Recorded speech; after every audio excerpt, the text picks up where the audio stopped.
नमस्कार प्रिय दर्शक बंधु, आज आम पुराण गंठी कार्यक्रम गोटे चमत्कार प्रसंगटे नहीं छु आज्ञा शुणिले निश्चित भाव आनंद लगे। कौन आज्ञा जाजपुर नामकरण यथार्थता कौन आपण मन भितर एबेठू गंठी पड़ सारी। जाजपुर तो गोटे जिलार ना या ना सहित पुराण पृष्ठार कौन संपर्क अच्छी? पुराण गंठी कार्यक्रम कौन कहे? हाँ आज्ञा, आम ओडिशार 30टी जिला, ए 30टी जिला भितर जाजपुर जिला हूँ अन्यतम। गोटे पुराण प्रसिद्ध शक्तिपीठ हूँ जाजपुर। ए नाम हूँ गोटे पुराण वर्णित नाम। मनरे गंठी पड़ुछि पुराण पृष्ठारे जाजपुर नामकरण कौन संपर्क अच्छी? यह पुराण वर्णित ना इतिहास पृष्ठार कथा? क्यों नामानुसारे ए नामकरण करा जाइछि? एमिति अनेक प्रश्न को नहीं आज आम पुराण गंठी रे गंठी पड़ी जाजपुर नामकरणर यथार्थता कौन। आसंतु पुराण चर्चा को जिबा एवं ए गंठी को खोलिबा। देवी देवी महादेवी विरजे मात्र रूपिणी तंग देवी सर्वभूतानां गयायां मुक्तिदायिनी। परम पवित्र शक्तिपीठ माँ विरजा देवींकर ये पवित्र वासस्थली हूँ जाजपुर। माँ गो ममतामयी माता देवी भवानी गिरी सुता तुही माँ बरदा तुही माँ विरजा जय दश भुजा माँ गो विरजा जय दश भुजा माँ गो विरजा माँ गो ममतामयी माता देवी भवानी गिरी सुता तुही माँ सुखदा तुही माँ वरदा जय दश भुजा माँ गो विरजा जय दश भुजा माँ गो विरजा। तुही गो स्नेह तुही गो प्रीति तो कोले मिले सकल शांति। तुही गो स्नेह तुही गो प्रीति तो कोले मिले सकल शांति। भरोसा तोर दिए गो शांति तो पाद मिले स्वर्ग मुक्ति। भरोसा तोर दिए गो शांति तो पादे मिले स्वर्ग मुक्ति। अतल तोर करुणा करकी पारे करुणा तुही माँ सुखदा तुही माँ वरदा जय दश भुजा माँ गो विरजा जय दश भुजा माँ गो विरजा। जाजपुर नामर यथार्थता कौन? पुराण पृष्ठारे कौन ए कथा अच्छी? आसंतु शुणिबा सुंदर कथा। मगधर राजा होउछंती भीम एवं तांकर पत्नी ना होछि कांता। ए राजा रानी दुए दीर्घ दिन दाम्पत्य जीवन अतिक्रम कला परे मध्य संतान संतति कोड़े पाइले नाही। महाप्रभु लक्ष्मी नारायण निकट में से भाव भक्ति समर्पित हेले। महाप्रभु पूरा होउछंती दयार सागर। जदि भक्तटीए भाव भक्ति समर्पित हो गला तार सबू दुख को से दूर करती आज्ञा। हाँ, परम बागिमी आम समस्तंकर गर्व गौरव ओडिशार बरपुत्र कहले भूल हम नाही। स्वर्गत रजतकर महोदय आम गहणरे आउ नाहंती। पदटी लिखिछंती मने पड़ुछि। सात सागरर जलरे धोइले तिनते ना कालिया चित्त गोटिए भक्तर टोपिए लुहरे कालिया को लागे शीत। कि सुंदर कथा। तेणु राजा भीम एवं रानी कांतींकर भक्ति भाव प्रसन्न हेले प्रभु लक्ष्मी नारायण वरदान कले।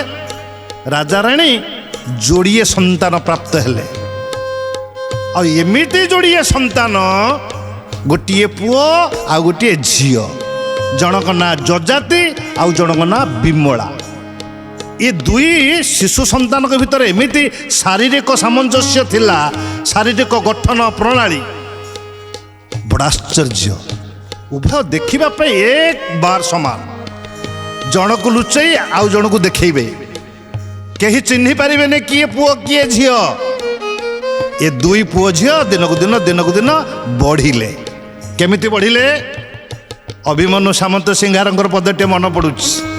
ଧବଳ ପକ୍ଷ ସେ ତାଂଶୁ ପରାୟ ବଢ଼ିଲା ଶିଶୁ, ଦିନକୁ ଦିନ କୌତୁକ କଲା ବିଭିନ୍ନ। ଧବଳ ପକ୍ଷ ଶିକ୍ଷାସୁ ପରାୟ ବଢ଼ିଲା ଶିଶୁ, ଦିନକୁ ଦିନ କୌତୁକ କଲା ବିଭିନ୍ନ। କ୍ରମେ କ୍ରମେ ଗୁରୁଣ୍ଡାଇ ମାଟି ଖାଇ ହାମୋଡ଼ାଇ, କଥା ଶିଖି ଅଧା ଅଧା କହେ ବଚନ। ଆଙ୍ଗୁଳି କି ଧରି ଧାରଣ, ଆଙ୍ଗୁଳି କି କରି ଧାରଣ, କଲା ଦୁଇ ଏକ ପାଦ ମଧୁ ଗମନ। ପିଲା ଦି ଜଣ ବଡ଼ ହେଲେ, କୈଶୋର ଅବସ୍ଥାରେ ପଦାର୍ପଣ କଲେ। ଏହି ସମୟରେ ରାଜା ଭୀମ ଦ୍ୱିତୀୟା ପତ୍ନୀ ଗ୍ରହଣ କଲେ। ଆଜ୍ଞା, ଯେଉଁ ଦ୍ୱିତୀୟା ରାଣୀ ଜଣକ ଆସିଲେ, ସେ ଇଏ ବିମଳା ଏବଂ ଯଜାତିଙ୍କର ବିମାତା ହେଲେ। ଦ୍ୱିତୀୟା ରାଣୀଟି ଭବିଷ୍ୟତର ବିପଦ ଆଶଙ୍କାରେ ଏ ଦୁଇ ପିଲାଙ୍କୁ ମାରିଦେବା ପାଇଁ ଯୋଜନା କଲେ। ଖାଦ୍ୟରେ ବିଷ ମିଶାଇ ଖାଇବାକୁ ଦେଲେ। ଏ ଦୁଇ ପିଲାଙ୍କର ପାଳିତ ମାତା ଥିଲେ ରାଣୀ କାନ୍ତାଙ୍କର ଜଣେ ବିଶ୍ୱସ୍ତା ଦାସୀ, ତା ନାଁ ହେଉଛି ଚମ୍ପା। ଏ ଚମ୍ପା ଜାଣିଲା ଏ ବିମାତା ଏ ଛୁଆ ଦିଟାକୁ ମାରିଦେବା ପାଇଁ ଯୋଜନା କରୁଛନ୍ତି, ଖାଦ୍ୟରେ ବିଷ ମିଶାଇକି ଦେଲେଣି। ଏ ଯୋଡ଼ିଏ ପିଲାଙ୍କୁ ବଞ୍ଚେଇବା ପାଇଁ ସେଦିନ ଦାସୀ ଚମ୍ପା ହସି ହସି ନିଜ ଜୀବନକୁ ଉତ୍ସର୍ଗ କରିଦେଲା। ସେ ବିଷ ଖାଦ୍ୟକୁ ନିଜେ ଖାଇ ମୃତ୍ୟୁବରଣ କଲା। ଯଜାତି ଭାଙ୍ଗି ପଡ଼ିଲେ ଦୁଃଖରେ, ଡାକିଲେ ବିମଳାକୁ, ଏ ବିମଳା, ଆରେ ହେ, ଆମେ ଯୋଡ଼ିଏ ଏଡ଼େ ଅଭାଗା ଯେ ଅଭାଗିନୀ, ପିଲାଦିନରୁ ବାପାର ସ୍ନେହ ଜାଣିଲେନି, ମାଆକୁ ହରେଇଲେ। ଆଉ ଯେଉଁ ପାଳିତା ମାତା ଥିଲା ଚମ୍ପା, ସେ ମଧ୍ୟ ଚାଲିଗଲା। ଆଉ ଏ ବିମାତା ଆମକୁ ମାରିଦେବା ପାଇଁ ଯୋଜନା କଲାଣି। ତେଣୁ ଯଥାଶୀଘ୍ର ଆମେ ଏ ରାଜପ୍ରାସାଦ ଛାଡ଼ି କୁଆଡ଼େ ଚାଲିଯିବା, ଚାଲ, ତା ନହେଲେ ଆମେ ନିଶ୍ଚିତ ଭାବରେ ମୃତ୍ୟୁବରଣ କରିବା। ରାତ୍ରର ଅର୍ଦ୍ଧ ସମୟରେ ଭଉଣୀ ବିମଳାକୁ ସାଙ୍ଗରେ ଧରି ଯଜାତି ଆଜ୍ଞା ସେ ରାଜ ଉଆସ ପରିତ୍ୟାଗ କଲେ। ଘଞ୍ଚ ଜଙ୍ଗଲ ଭିତରେ ଦେବୀ ମା ବିରଜାଙ୍କର ଭବ୍ୟ ମନ୍ଦିର, ମା ପୂଜା ପାଉଛନ୍ତି। ଏ ଯଜାତି ବିମଳା ଯାଇ ପହଞ୍ଚିଗଲେ ବିରଜା ଦେବୀଙ୍କ ମନ୍ଦିରରେ। ତତ୍କାଳୀନ ସମୟରେ ଯିଏ ଜଙ୍ଗଲ ପରିବେଷ୍ଟିତ ଥିଲା, ସେ ଆଜି ନୂତନ ସହର ଯାଜପୁର ହେଇଛି। ଏବେ ଯା ନଗରୀ ଥିଲା ଆଗେ ତାହା ମହାନିକାଞ୍ଚନ ସ୍ଥଳ, ମହାନିକାଞ୍ଚନ ସ୍ଥଳ, ମହାନିକାଞ୍ଚନ ସ୍ଥଳ। ବିହଙ୍ଗ ସଙ୍ଗୀତେ ପୂର୍ଣ୍ଣ ନାନା ଜାତି ତରୁଲତା ଗହଳର, ତରୁଲତା ଗହଳର, ତରୁଲତା ଗହଳର। ବିରଜା ଦେବୀ ମନ୍ଦିର ସନ୍ନିଧରେ ଜାଳା ଭଉଣୀ ଭାଇ, ଜାଳା ଭଉଣୀ ଭାଇ, ଜାଳା ଭଉଣୀ ଭାଇ। ଅତି ଦୁଃଖେ କାଳ କଟାଇଲେ ଶକ୍ତି ସେବନେ ମତି ବଳାଇ, ସେବନେ ମତି ବଳାଇ, ସେବନେ ମତି ବଳାଇ। ଯଜାତି ଏବଂ ବିମଳା ଭାଇ ଭଉଣୀ ଦି ଜଣ ଯାକ ମା ବିରଜାଙ୍କ ମନ୍ଦିରରେ ଆଶ୍ରୟ ନେଲେ।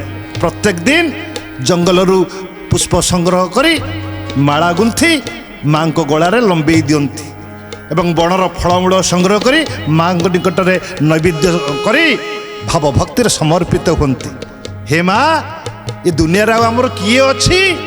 ତୁ ଆମର ସାହା ଭରସା ମା, ତୁ ରଖିଲେ ରଖିବୁ, ମାରିଲେ ମାରିବୁ।